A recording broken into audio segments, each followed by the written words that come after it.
Cześć, witam Was Energik w kolejnym odcinku To było grane. Dzisiaj wziąłem na warsztat grę Resident Evil 2, czyli druga część całkiem udanej według mnie serii, chociaż niektórzy uważają, że aktualnie seria podąża w niewłaściwym kierunku. Ja uważam, że Resident pomimo napakowania akcją w szóstej części nadal jest dobry, ale wróćmy do Residenta 2.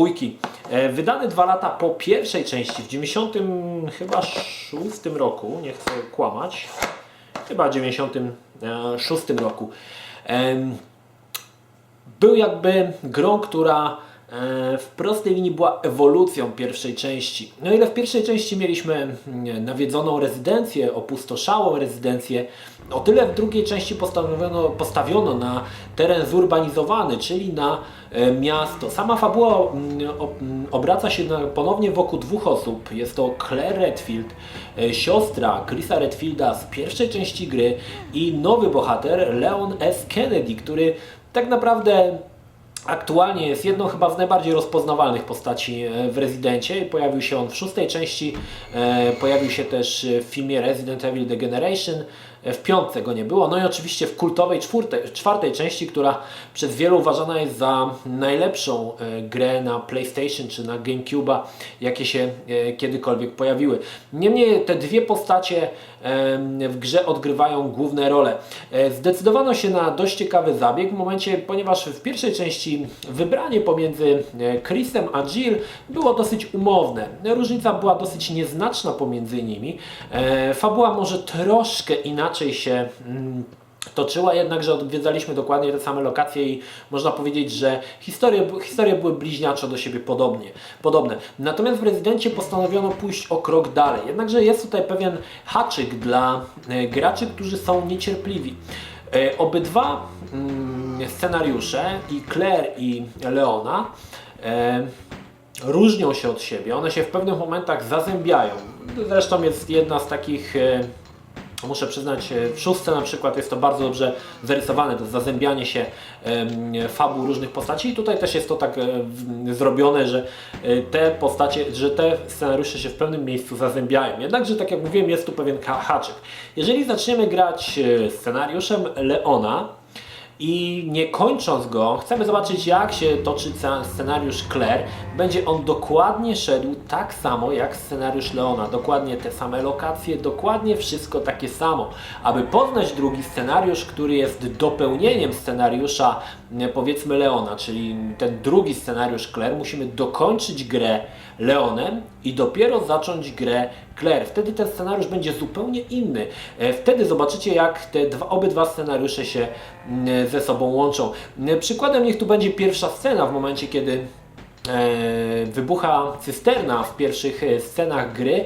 Claire i Leon są od siebie odseparowani właśnie tą płonącą cysterną. Claire jest w innym miejscu miasta i Leon jest w innym miejscu miasta. I wtedy w tym momencie jakby już na samym początku widać, że fabuła będzie się troszkę inaczej toczyła. Nie można powiedzieć, że to będą zupełnie inne fabuły, bo tak nie będzie. Będą one troszkę inne, będą troszkę inne przedmioty, troszkę inne zagadki, ale te fabuły i tak będą się ze sobą zazębiały. Podobnie jeżeli zaczniemy grać od Claire, bo tak naprawdę gra została wydana na dwóch płytach i nie określa się, która płyta jest pierwsza, a która jest druga. Możemy zacząć scenariusz, który chcemy. Podobnie jeżeli zaczniemy Claire, scenariusz będzie dokładnie identyczny jak ten z Leona, ale jeżeli skończymy Claire i zaczniemy grać ponownie Leonem, no to oczywiście fabuła będzie troszkę inna. Sama fabuła, tak jak mówiłem, jest troszkę, one są troszkę inne, bohaterowie mają troszkę inne motywacje. Claire przybywa do Raccoon City, żeby odnaleźć swojego brata Chrisa, natomiast Leon, jest to jego pierwszy dzień w policji, ponieważ Leon jest policjantem i przyjeżdża właściwie do miasta, żeby rozpocząć pracę jako policjant. Oczywiście całe miasto jest owładnięte przez zombie i głównie, tak jak mówiłem, akcja toczy się w terenach zurbanizowanych, to znaczy może nie do końca. Początek jest w terenach zurbanizowanych, mamy ulice, zniszczone samochody, wszystko to wygląda fajnie. Większa część gry toczy się na komisariacie policji, który jest, można powiedzieć, takim odpowiednikiem rezydencji z Residenta 1. Nawet niektóre plansze są podobnie bardzo, mapy są podobnie ułożone właśnie jak w rezydencji z Residenta 1. Jednak niech Was nie zmyli to, bo tak naprawdę Resident Evil 2 i 1 to są dwie zupełnie różne gry. Muszę przyznać, że Capcom doskonale podszedł do sequela Residenta, tworząc jeszcze bogatszą fabułę, jeszcze ciekawsze zagadki, może nie ciekawsze, troszkę spłycone zagadki, ale ciekawszych wrogów, lepszą grafikę i trzeba przyznać, że Resident 2 był naprawdę, tak widać, ewolucją pierwszej części. Czy jest to sequel doskonały? Zdecydowanie nie. To, co mi się nadal nie podobało, to to, że w 1997 roku nadal, czy w 1998, nie pamiętam, nadal zdecydowano się na wykorzystanie tył w niskiej rozdzielczości. Tła mają 320 na 240, są skalowane do 640 na 480. Wygląda to naprawdę źle. Natomiast postacie są w tej wyższej rozdzielczości, one są generowane w 3D, natomiast tła są nadal prerenderowane. Dziwi to, że lokacje nie zostały przerenderowane do wyższej rozdzielczości, bo po prostu wyglądałyby lepiej. A tak straszą gigantycznymi pikselami, muszę przyznać, że wygląda to bardzo, bardzo słabo. I grając w 90 którymś tam roku muszę stwierdzić, że też mnie już to odrzucało. Ale Capcom nie poszedł po rozum do głowy i w trzeciej części zaserwował nam ponownie to samo rozwiązanie. Dlatego na pudełku nie dziwi napis, że Only requires Pentium 166, ponieważ gra naprawdę nie miała zbyt dużych wymagań, ponieważ jedynymi elementami renderowanymi w czasie rzeczywistym były postacie i wrogowie. Obsługiwała ona już akcelerator 3D, jeżeli byłeś szczęśliwym posiadaczem akceleratora 3D. Grafika zyskiwała na tym, że postacie były ładnie wygładzone. Nie był to taki anti-aliasing jak teraz w dzisiejszych czasach rozumiany, ale postacie były ładnie wygładzone, miały całkiem niezłe tekstury na tamte czasy oczywiście i dodane jeszcze cieniowanie. Jeżeli nie miałeś akceleratora, no niestety tych wodotrysków nie mogłeś sobie włączyć. Słuchajcie, Resident 2 jest jedną z moich ulubionych części gier Residenta mojej żony. Rozmawiałem z nią wielokrotnie na ten temat i w czasach, gdy ona miała PlayStation 1, zagrywała się w tego Residenta, przeszła go tyle razy i z siostrą i z bratem, że udało im się odblokować dwie dodatkowe postacie. Postacie, których mi się nigdy nie udało odblokować, a które warto wspomnieć, że te postacie się tutaj znajdują. Pierwszą, bo tak naprawdę tych scenariuszy jest 4, chociaż te dodatkowe postacie są, bo można powiedzieć, bardziej taką ciekawostką niż pełnoprawnym scenariuszem. Pierwszą postacią to jest Hank, to jest jeden z żołnierzy, który przetrwał pogrom w kanałach, który zgotował im, nie wiem, to był chyba tyrant, nie wiem, spec musi się od Residenta wspomnieć, jak tam się nazywał. A czwartą postacią chyba jest, która jest najciekawsza, jest Tofu. Tofu to jest taki serek na nóżkach, który jest uzbrojony jedynie w nóż i w trakcie, gdy dostaje on rany, gdy zombie do niego go gryzą, on zmienia kolor. Film, który widzicie z Hankiem i Tofu, nie są moimi gameplayami, ponieważ nie udało mi się ponownie ich odblokować, a jedynie możecie zobaczyć je dzięki uprzejmości osoby, w której mogłem sobie ten film pobrać i Wam tutaj go pokazać. Na osobną rzecz warto wspomnieć, co w 90 którymś roku jeszcze nie było takie spotykane. Otóż na jednej i na drugiej płycie Capcom zamieścił szkice postaci. Był to takie ekstrasy. To w tamtych latach jeszcze nie było popularne i Resident zamieścił właśnie coś takiego. Na pierwszej płycie mamy szkice postaci Leona i Claire, a na drugiej płycie mamy coś, co też było niespotykane, a co trzeba przyznać, że Capcom w kolejnych Residentach cały czas starał się zamieszczać, to modele 3D postaci. Mogliśmy obejrzeć każdy model występujący w grze, obracał się on wokół własnej osi, mogliśmy go sobie dokładnie obejrzeć. Dzisiaj oczywiście wiecie, że w Rezydencie 5 i 6 możemy te modele odblokowywać. To jest fajny feature, ja uwielbiam właśnie te bonusy, kiedy mogę sobie obejrzeć każdy model. Pamiętam, że w Batman, w trylogii Arkham też były te modele, które można było sobie obejrzeć i to też jest, słuchajcie, w Rezydencie.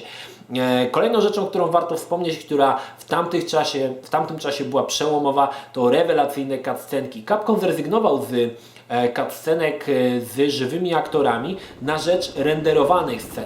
Dzisiaj może to śmieszyć, ale wierzcie mi, że w tamtych czasach cutscenki renderowane były na najwyższym poziomie. Ja jak to zobaczyłem pierwszy raz, to moja głowa eksplodowała, bo nie wyobrażałem sobie, że można zrobić tak rewelacyjne postacie w 3D, tak rewelacyjne otoczenie w 3D jak w tych cutscenkach. Pewna taka scena jest, gdy wyjeżdża z ulicy samochód policyjny i z tyłu nadjeżdża ciężarówka. I powiem Wam, że nawet dzisiaj przez chwilę się zastanawiałem, czy to jest faktycznie zrobione na 3D, czy to na przykład, mógłbym to pomylić z prawdziwą sceną. Było to naprawdę tak super zrobione, że wyglądało to naprawdę bardzo, bardzo realistycznie. Moim ulubionym filmem jest właśnie ten pogrom w tych kanałach, gdy żołnierze w maskach gazowych ostrzeliwują się i zostają zmasakrowani przez jednego z mutantów. Muszę przyznać, że scenki stały naprawdę na najwyższym poziomie. Osobne intro jest dla Claire i osobne intro jest dla Leona. One mają sceny, które się powtarzają, ale powiedzmy, że są to dwa oddzielne filmy. Źle wypadają natomiast, muszę przyznać, dzisiaj oglądając te scenki, źle wypadają twarze aktorów, które wyglądają dosyć głupio. Jeszcze tu mam taką ciekawostkę, powiem. Fryzura Leona, którą możemy zauważyć w drugiej części, która była chyba wzorowana na jakimś, nie wiem, Backstreet Boys. Sam taką fryzurę miałem kiedyś w liceum. Mogę się przyznać. Też miałem z takim wywijanym jak w mangach. Kto ogląda anime, to wie, że oni mają takie właśnie jakby skrzydła wywinięte i też taką fryzurę miałem. Ale wolę o tym nie wspominać i prawdopodobnie nigdy takiego zdjęcia ze mną nie obejrzycie, bo jak się poznałem z moją żoną, to pierwsze co ona kazała, to żeby iść do fryzjera, żeby pozbyć się tego durnej fryzury. Także coś takiego miałem. No słuchajcie, jak wypada dzisiaj Resident? Ja Wam powiem szczerze, że grało mi się to naprawdę fantastycznie. To nadal jest bardzo, bardzo dobra gra. Fakt faktem jest to Resident, do którego Capcom już nigdy nie wróci. Z tego względu, że ta formuła pierwszych trzech części Residentów już po prostu się zestarzała. To już gracze już by nie chcieli tego. I muszę przyznać, że też czasami mnie męczyły pewne uproszczenia i pewne głupoty w tej grze. Ale tak jak mówię, spora liczba fanów, którzy uwielbiają pierwsze 3 części Residenta, natomiast te pozostałe części uważają jako profanację serii. Ja muszę przyznać, że grało mi się dobrze w Residenta i grało mi się dwójkę i grało mi się dobrze w Residenta 6. Nie mogę powiedzieć, że jestem jakiś mega fanem serii, ale lubię te gry i chyba każdą, które były dostępne na jakieś konsole, powiedzmy, dostępne w Polsce, udało mi się skończyć. Muszę przyznać, że zawsze mi się to podobało. No i warto wspomnieć, że jeszcze w Rezydencie 2 jest to, co raziło w Rezydencie 1, mianowicie strasznie debilnie nagrane dialogi, które po prostu film klasy Z albo coś takiego, ale może to też była taka formuła tej gry, żeby ona nawiązywała do takich horrorów klasy B. Jeżeli tak, to się to zdecydowanie udało. No dobrze, słuchajcie, zobaczmy, co jest w pudełku.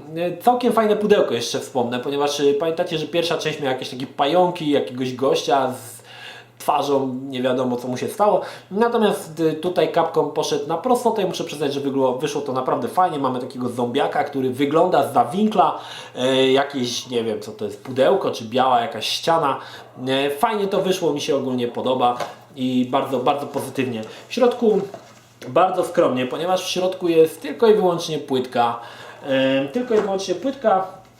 Oczywiście. Przepraszam, okłamałbym Was, widzicie.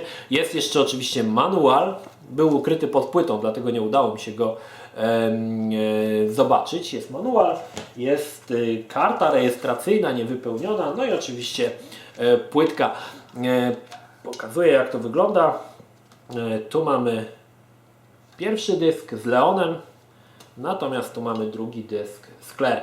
Aha, jeszcze jedna rzecz, którą chciałbym wspomnieć odnośnie fabuły Residenta, to to, że w drugiej części pierwszy raz spotykamy Adę Wong, która potem będzie właściwie przez większość gier się przewijała z serii Resident Evil. Niemniej jednak tutaj Ada nie jest tą Adą, którą znamy. Trzeba ją podnosić do szybu wentylacyjnego, żeby mogła przejść.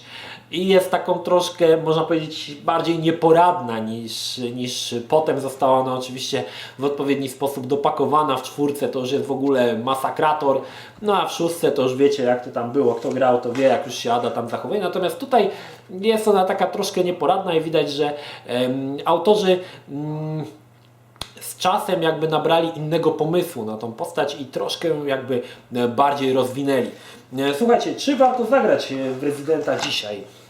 To jest chyba pytanie retoryczne. Myślę, że Resident Evil seria jest dla fanów horrorów tytułem obowiązkowym. Druga część jest zdecydowanie z tych pierwszej trylogii, 1, 2 i 3, druga część jest zdecydowanie według mnie najlepszą częścią.